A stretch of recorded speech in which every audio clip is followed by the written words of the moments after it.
Hi guys, and welcome to Eminent by Dream Factory Mastermind, where we connect you with the most eminent entrepreneurs alive today. Today we have the honor of meeting with Dr. Nima. Dr. Nima is a chiropractor turned transformational relationship coach. He has discovered and produced this amazing method called the Overview Method, which helps his patients release trauma stored deep in their tissues. It's really revolutionary, fascinating work. I've seen it in action, and today we have the pleasure of hanging with Dr. Nima. We're gonna walk, we're gonna talk, we're gonna hang with our dogs and learn everything about what his keys to success are. So join us.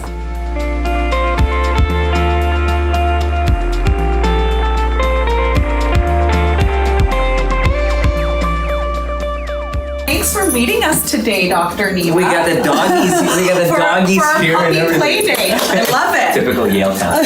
So Yale Town. Yeah, it's good to be here. So thanks for sharing your time with us. We want to learn from you and celebrate you. So why don't you just share with our viewers what it is that you do? Well, what I do is always evolving. I've been trained as a chiropractor for the past 17 years and present and aware of how the doggies are everywhere. Do you want to present and it's all good. We'll Yeah. just keep it. Just yeah, exactly. We just there we go. Oh my God. Don't edit that out. Leave that in. Make sure you leave that in. Basically, anybody who's been working in the field of health with the body will tell you that there's an emotional root cause to most disorders. There's always that. And so I kind of felt frustrated at the fact that I was helping people with stress-related disorders, but I wasn't getting to the underlying root cause. I was just dealing with it at a surface level through the nervous system. And it wasn't until I lost a patient dying of a heart attack because I wasn't really addressing her underlying stresses. I was just dealing with her, The manifestations of the stress. Right. And exactly. And so that was 10 years ago. That was my first kind of crucible moment, which led me into wanting to go deeper with my patients. So I started creating these little workshops in my office at Westgate Wellness Center in Maple Ridge, British Columbia. And I discovered that I like teaching a lot more than being there on Monday morning. Come on up. On Monday morning. He's cute. Sophie, right? Yeah. I like being at the office a lot more for the purpose of going deeper and just doing the workshops. And so I created a possibility that I would do that exclusively.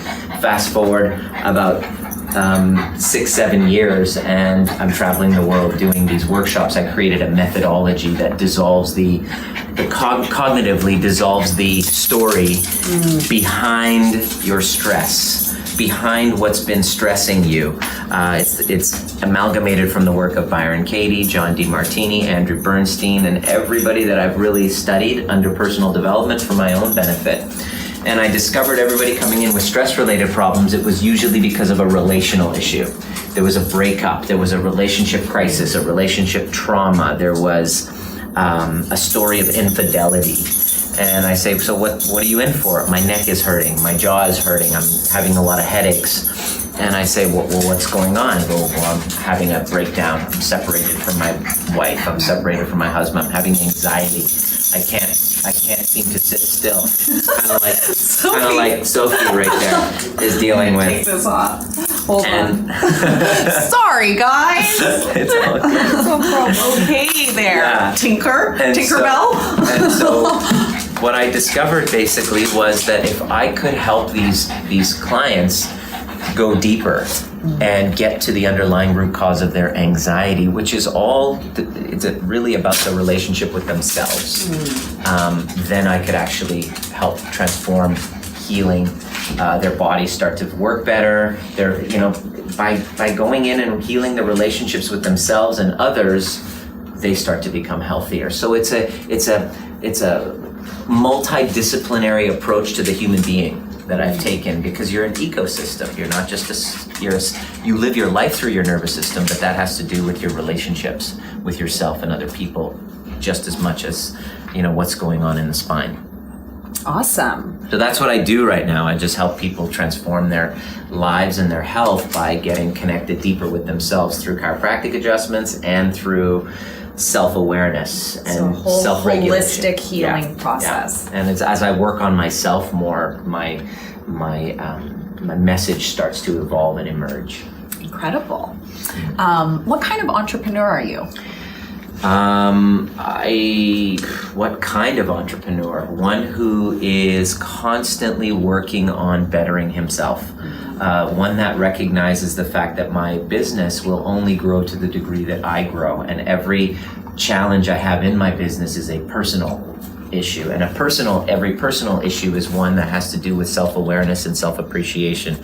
So I'm an entrepreneur who has a vision of helping humanity, but I can't really do that if I'm not really turning inward. I'm an entrepreneur that is working. What kind of an entrepreneur am I? I'm a work in progress. Aw, I love that. That's what I am. Can you tell us a bit about how you got started as an entrepreneur?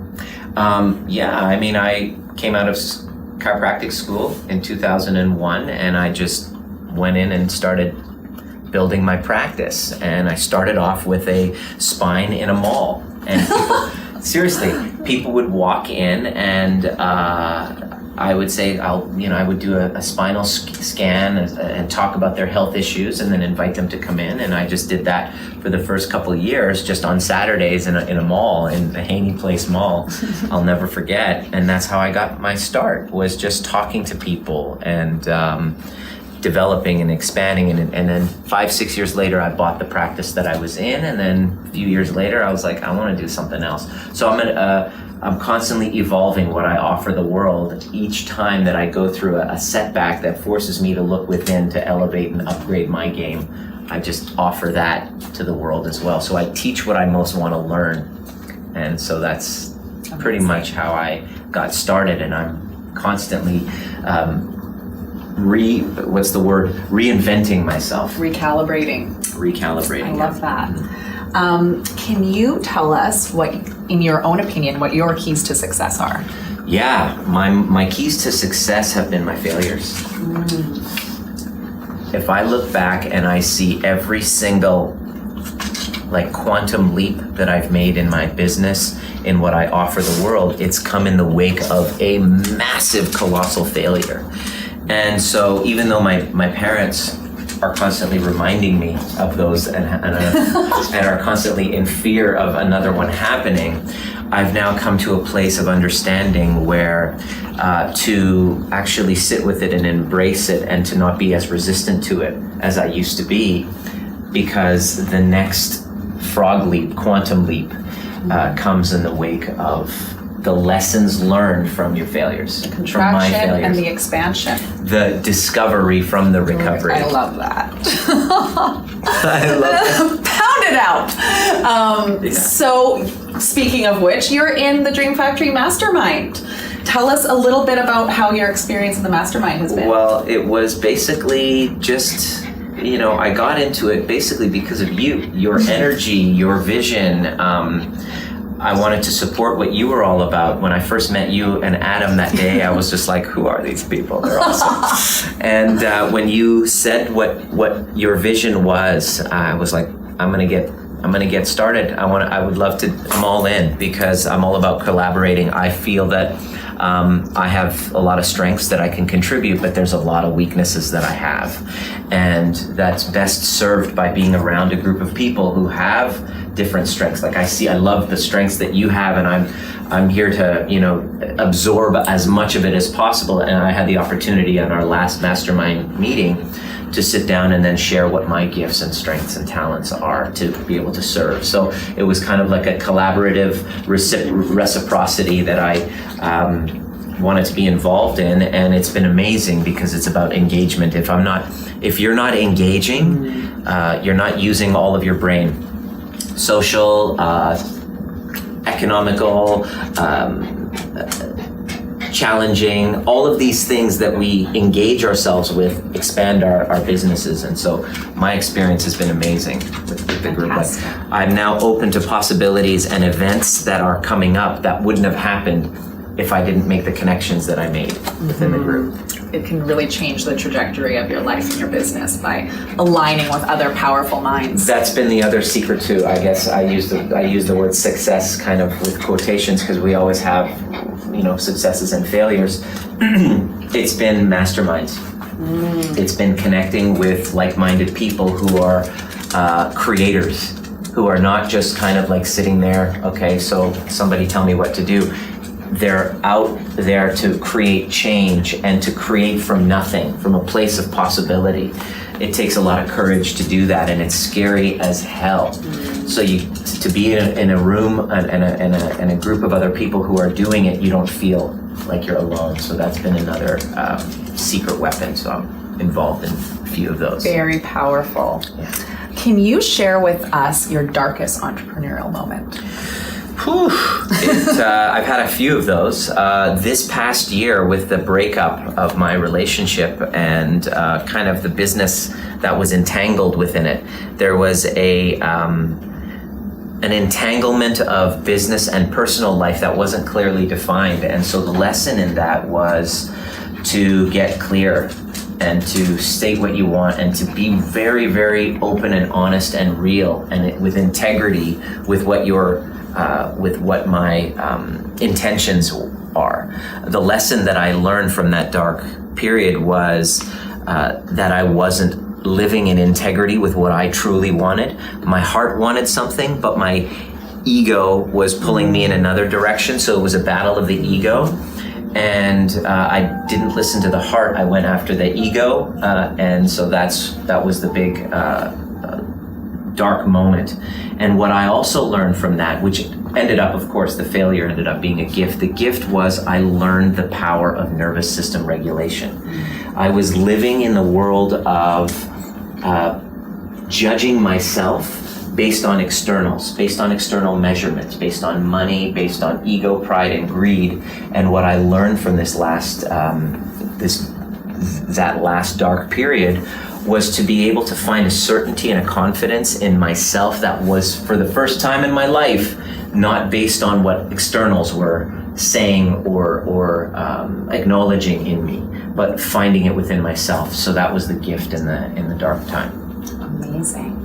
Yeah. And what was your highest, brightest, most brilliant entrepreneurial moment? It was when I took the risk and took off to pursue my dream to speak and teach on different stages around the world, and just overnight almost, when nobody in the world knew who I was, and then I was in Australia and Spain and all over the United States speaking and getting standing ovations in every single location that I was getting, because I was coming from a place of just absolute, just the message was coming through me, and my creativity was flowing through me, and I was rapping while I was on stage as well.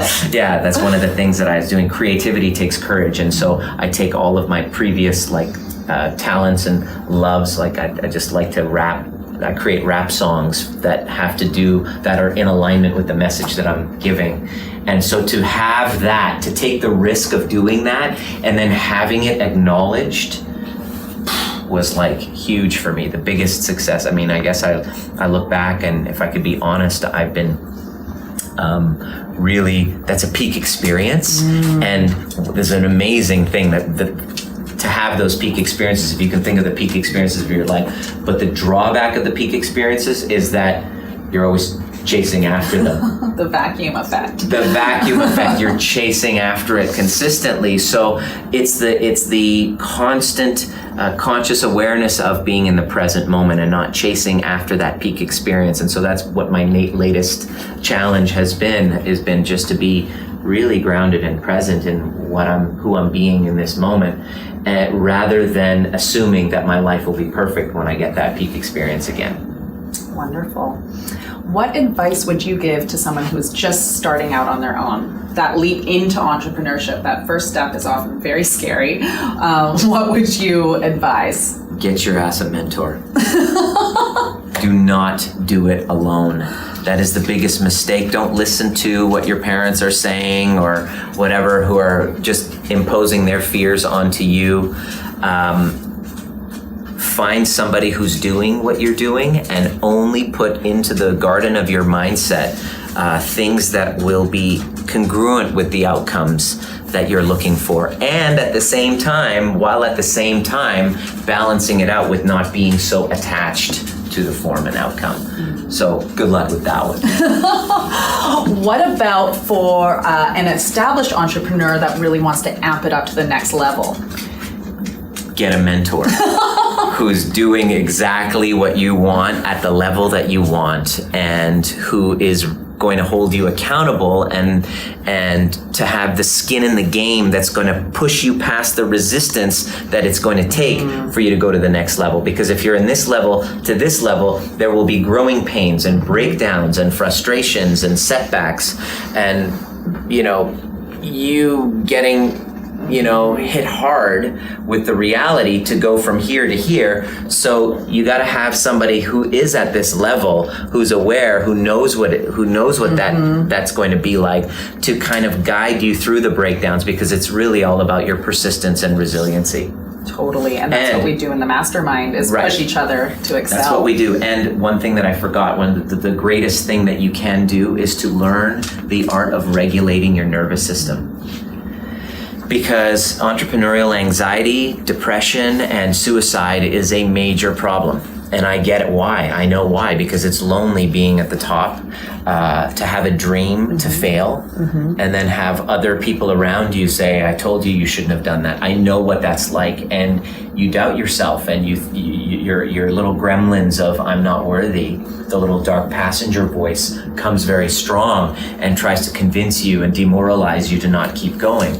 But if you have an understanding of how to ground your nervous system and embody, and to be in a state of attunement, this is a skill that is equating to self-love. It's exactly in alignment with self-love. And if you don't learn how to do that, you're screwed. You're not screwed, but you'll do like I did, which you'll be pushing a boulder up a hill and consistently pushing to try to get these external measurements, and then you'll get them. And then you'll be like, well, why am I still not there? Well, this is not completing that gaping hole inside that still feels that I'm not worthy. And that comes, deal with that part as you're building your entrepreneurial dream. Deal with that part first, because any levels of success that you get will never complete what's lacking inside. Self-love. And every step of the way it gets triggered again and again in different forms. Every step of the way, that little girl, the little jigme that has a story about mom, that has a story about dad, that feels unworthy, that gets activated during these moments of stress. These moments of stress, and where you're really pushing your limit. If you have the tools to be able to go back into your body and attune and get present and be with your negative emotions, learn how to manage the anxiety, because it's possible. It's not a mental disease, it's not a mental disorder that can't be undone through going internally and having the right guide to show you. Learning that is key, because self-governance will be the way that you're going to be able to govern a team. So juicy. Governing your life is learn to govern yourself. Absolutely. What are words to live by for Dr. Nima? Words to live by. That's a good question. Words to live by. I think that if you turn in, rather than looking outside, just go inside and feel what your heart is actually saying. Your words to live by are the words, the voice within are the words to live by. I love that. And what's next for Dr. Nima? We're doing a series of trainings, a program that's called the Intimacy Upgrade, for people who are actually wanting to enhance their health, their lives, their relationships with others by first up-leveling the intimacy with themselves, self-love, self-appreciation. And I'm creating a program that has one of the most unique features, which is a top-down and a bottom-up approach to healing past resentments, guilts, traumas, relationship crises, because you can do talk therapy, which is in the mind. There's body work that you can do, but there's very few places you can go to get actually both. So based on a new team that I've assembled with neuroscientists, with psychiatrists, with who are actually at the leading edge of mind body healing, as well as getting body work and breath work done through a series of live trainings and online trainings, you can actually heal entrepreneurial anxiety, relationship anxiety, heal relationships by going back and getting a deeper intimacy with yourself. That's really the foundation of it all. So it all comes back to self-love. And it was something that I really didn't know, even though I was helping other people with their challenges and relationships. I didn't really fully understand self-love. I didn't get it, and I'm starting to understand it. I'm a work in progress with it, but I can honestly say I'm feeling more in tune with myself and in my body than I ever have before. And it's something that I feel it's a sacred duty for me to share. It's a dharma, it's a sacred duty. It's like I can't keep it a secret, because every time somebody comes to me with a relationship challenge, the problem is exactly the same. So what's next for me is to spread the message of self-love by healing relationships, by first healing this relationship as a priority, and then everything else kind of falls into place. So amazing. Well, Dr. Nima, I want to acknowledge you for being who you are. You're so wonderful. You're so charismatic, and you are a true healer, and you're so generous with your gifts with the world. So thank you for sharing them with our Dream Factory Mastermind and with our viewers.